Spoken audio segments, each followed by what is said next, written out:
Ladies and gentlemen, for the folks at LSD, we present to you the tactile interface for the internet. Now you can control your browser with cans of Diet Coke on LSD. Is mayonnaise an instrument? Absolutely not, but Diet Coke is.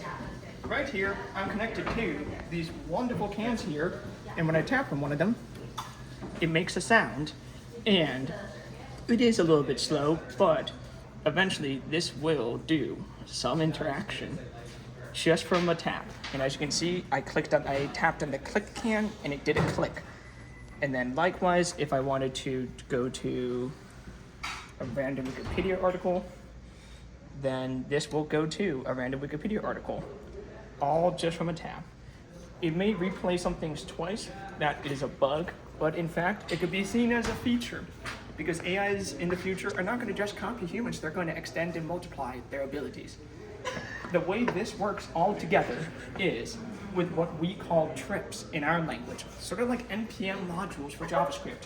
Where here, every time I tap a can to click, it runs this through our SQL according to yev/random_click, where the definition of this module is, as you can see and read here, it's as readable as COBOL was envisioned to be. And what this says is to target the local browser from a random page like a no-op, click on a random item, then grab stuff.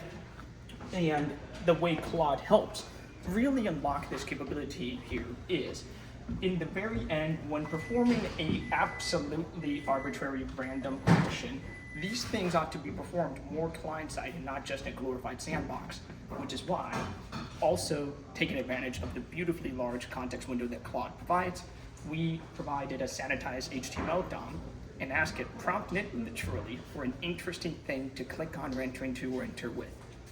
And that's the Bongo Browser.